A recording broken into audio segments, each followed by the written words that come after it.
Hello बच्चों, नमस्कार। मैं हूं नीरज राय और स्वागत है आपका न्यू हेवन क्लासेस में। बच्चों, कोविड-19 महामारी के चलते क्या हुआ कि 2020 और 21 का यूपी बोर्ड का सिलेबस और सीबीएसई बोर्ड सबका सिलेबस बदल दिया गया और आपको केवल 70% पढ़ना है, 30% नहीं पढ़ना है। तो दोस्तों, आज के वीडियो में मैं बात करने वाला हूँ जीव विज्ञान क्लास 11 के सिलेबस के बारे में। बहुत आसानी से आपको समझ में आ जाएगा अगर आप ये वीडियो देखते हो कि आपको क्या पढ़ना है, आपको क्या नहीं पढ़ना है। क्योंकि अगर आप वेबसाइट पे जाके देखते हो तो थोड़ा सा आपको प्रॉब्लम हो सकती है, क्योंकि 12th में तो थोड़ा आसान था कि जो भी सिलेबस काटा गया था वो पूरा चैप्टर काट दिया गया था, बट यहाँ पे आपको हर चैप्टर के बीच से थोड़ी थोड़ी चीज़ें काटी गई हैं। तो चलिए देख लेते हैं वो कौन सी सारी चीज़ें काटी गई दोस्त। अब अगर मैं सबसे पहले क्वेश्चन की बात करूँ तो सबसे पहली यूनिट अगर आप देखेंगे तो आपकी जो सबसे पहली यूनिट थी वो थी diversity in the living world. कहने का मतलब सजीव जगत में विविधता। अब इसमें 4 चैप्टर थे। पहला था सजीव जगत द लिविंग वर्ल्ड, दूसरा था बायोलॉजिकल क्लासिफिकेशन, तीसरा था प्लांट किंगडम, चौथा चैप्टर था आपका एनिमल किंगडम। अब एक्चुअली इसमें आपको पहला चैप्टर अगर मैं बात करूं सजीव जगत का तो इसमें से काटा गया है चीज़ें, और तीसरे चैप्टर प्लांट किंगडम से चीज़ों को काटा गया है। तो सजीव जगत की अगर मैं बात करूं तो देखिएगा यहाँ पे क्या क्या चीज़ें कट गई हैं। सजीव जगत में कटी क्या है? वर्गीय एवं वर्गीकरण विज्ञान, वर्गीय हेतु साधन जो थे जैसे म्यूजियम, पार्क, हार्वेरियम, पादप उद्यान, ये सब काट दिया गया। ये आपको नहीं पढ़ना है, बाकी चीज़ें पढ़नी है। अब देखिए दूसरा जो चीज़ें काटी गई है वो आपका वनस्पति जगत में से काटा गया। ध्यान से देखिएगा वनस्पति जगत में आपको क्या क्या नहीं पढ़ना है दोस्त। तो वनस्पति जगत में आपको एंजियोस्पर्म के बारे में बिल्कुल भी नहीं पढ़ना है। एंजियोस्पर्म के बारे में नहीं पढ़ना है, उनके वर्गीकरण के बारे में नहीं पढ़ना, उनके विशेष लक्षण के बारे में नहीं पढ़ना है। अब हम दूसरी इकाई की करेंगे बात, और दूसरी इकाई जो है वो थी आपकी structural organisation in plant and animal. कहने का मतलब जंतुओं और पौधों की शारीरिक संरचना या संरचनात्मक संगठन। अब इसमें भी आपके होते थे 3 चैप्टर। एक था मार्फोलॉजी इन फ्लावरिंग प्लांट, मतलब पुष्पी पौधों की शारीर की और पुष्पी पौधों की आकार की, और जंतुओं का संरचनात्मक संगठन। तो यहाँ पे आपको जो पहला चैप्टर है पुष्पी पौधों की शारीरिकी मतलब प्लांट फ्लावरिंग प्लांट की मार्फोलॉजी, उसमें आपको क्या नहीं पढ़ना है, ध्यान से देखिएगा। उसमें आपको नहीं पढ़ना है ये शारीरिक एवं रूपांतरण। एक्चुअली यहाँ पे शारीरिक रूपांतरण होना चाहिए, आपको नहीं पढ़ना है। कहने का मतलब जैसे मॉडिफिकेशंस आपको नहीं पढ़ने हैं कि कांटे से पत्ती बन जाती है, पत्ती से कांटा बन जाता है, ठीक है, ये सारी चीज़ें आपको नहीं पढ़नी है। उसके बाद दूसरा जब चैप्टर था आपका, देखिएगा दूसरा चैप्टर आपका था पुष्पी पौधों की आकारिकी। इसमें भी आपको कुछ चीज़ें नहीं पढ़नी है, जैसे पुष्पी पादपों के विभिन्न भागों, जड़, तना, पत्ती, फल और बीज की आकारिकी एवं उसके कार्य, ये आपको नहीं पढ़ना था। ये प्रयोगात्मक पाठ्यक्रम था एक्चुअली, इसको पढ़ाया जाता था प्रयोग के साथ में, तो ये सब आपको नहीं पढ़ना है।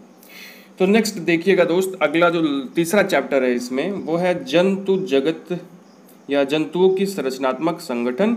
इसमें आपको क्या क्या नहीं पढ़ना है। इसमें कीट, काकरोच कीट, क्योंकि बहुत ज़्यादा इंपॉर्टेंट नहीं था वो, उसको हटा दिया गया कि आपको काकरोच के बारे में नहीं पढ़ना है, और उसके विभिन्न तंत्रों के कार्य जैसे पाचन, परिसंचरण, श्वसन एवं तंत्रिका एवं जनन तंत्र के बारे में उसके नहीं पढ़ना। अभी आप यहाँ पे समझिएगा, काकरोच के बारे में आपको बिल्कुल भी नहीं पढ़ना है, बिल्कुल उसे हटा दिया गया है इस चैप्टर से, ठीक है। थोड़ा सा बड़ा हो जाता था इस तरह से। तो ये हो गया आपका। अब तीसरी इकाई की बात करते हैं मित्र। तीसरी इकाई जो थी दोस्त आपकी वो थी सेल स्ट्रक्चर एंड फंक्शन। यहाँ पे 3 चैप्टर्स आपको पढ़ने होते थे। एक था cell unit of the life, दूसरा था बायोमोलिक्यूल्स, तीसरा था cell cycle and cell division.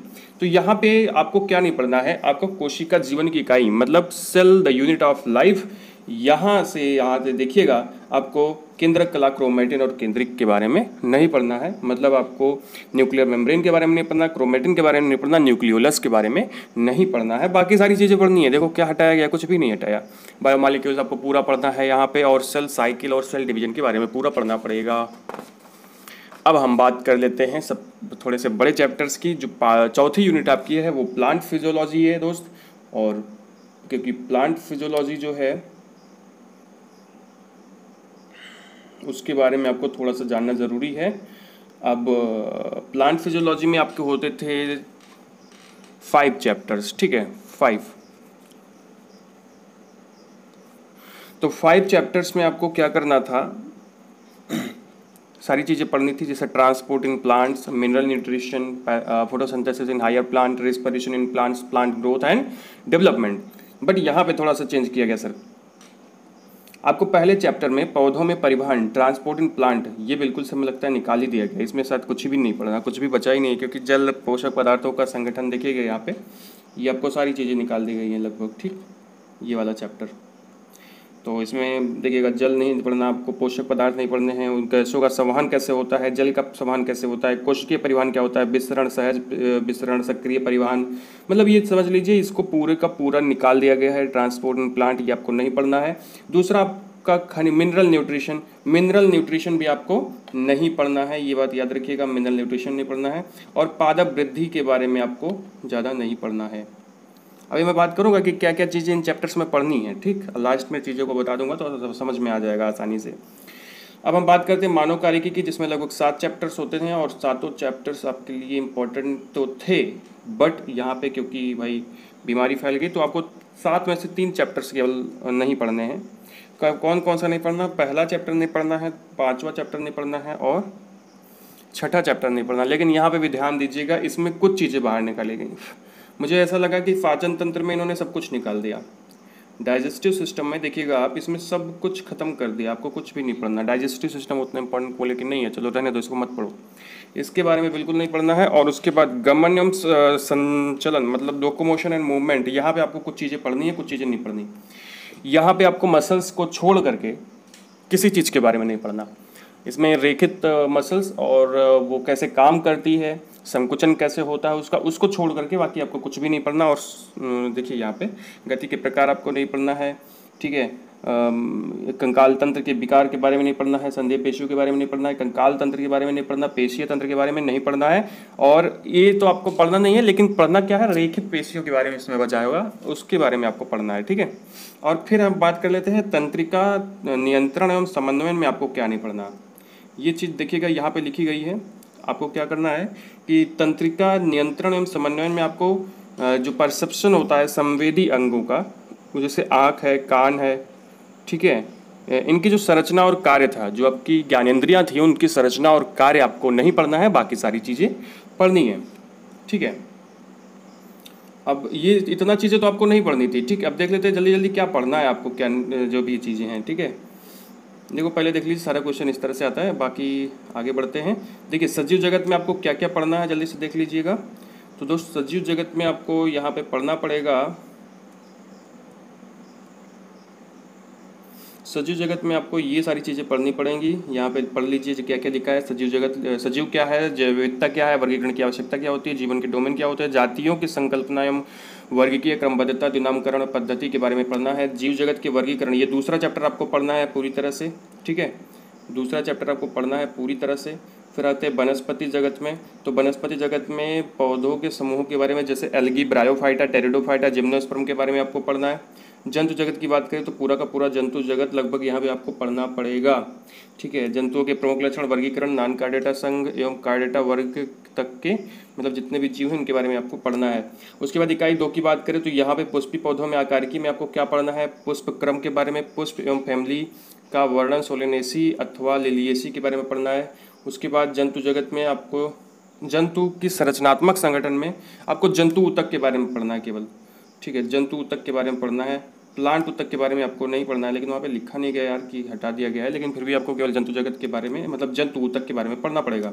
कोशिका संरचना में कार्य की दृष्टि से देखें तो पहला वाला जो चैप्टर है, मैंने आपको बताया था कि इसमें 3 चीज़ें छोड़ के आपको सारी चीज़ें पढ़नी है, और 3 चीज़ें क्या हैं आप लास्ट में देख सकते हो। ठीक, अभी यहाँ पे ये बात हो गई। फिर बात कर लेते हैं जैविक अणु, आपको पूरा का पूरा पढ़ना है। कोशिका चक्र आपको पूरा का पूरा पढ़ना है। ठीक है, उसमें इन्होंने चीज़ों को नहीं काटा है। पादप कार्यकी में देखिए सारे चैप्टर्स आपको यहाँ पे, जो चैप्टर मैंने बताया था वो चैप्टर काट करके बाकी सारे चैप्टर्स आपको यहाँ पे पढ़ने हैं। जो चैप्टर मैंने आपको बताया था, जैसे 5वें चैप्टर की बात कर ले तो वहाँ पे थोड़ा वो शायद कटा हुआ था, लेकिन यहाँ पे क्या है, आपको जो जो बताया है चीज़ें वो पढ़ना है। जैसे वृद्धि नियंत्रण, auxin, gibberellin, cytokinin, ethylene, ABA, इसके बारे में पढ़ना है, और जो चीज़ें कटी हैं उसके बारे में नहीं पढ़ना है। ठीक है, अब एक्चुअली अब अगली बात करते हैं मानव कार्यकी में, तो आपको दूसरा चैप्टर पूरा का पूरा पढ़ना है। श्वसन के बारे में पूरा पढ़ना है, परिसंचरण के बारे में आपको पूरा पढ़ना है। ठीक है, उत्सर्जी निष्कासन के बारे में आपको पूरा पढ़ना है, एक्सक्रीटरी सिस्टम के बारे में। तो यहाँ पे सब कुछ दिया गया है। गमन देखिए, लोकोमोशन वाले में मैंने बताया था आपको, कंकाल पेशियों को छोड़ करके, मतलब रेखित जो पेशियां होती हैं उनको छोड़ करके, उनके संकुचन, प्रोटीन एवं पेशी संकुचन, उसको छोड़ करके आपको कुछ भी नहीं पढ़ना है, मतलब केवल कंकाल पेशियों के बारे में पढ़ना है।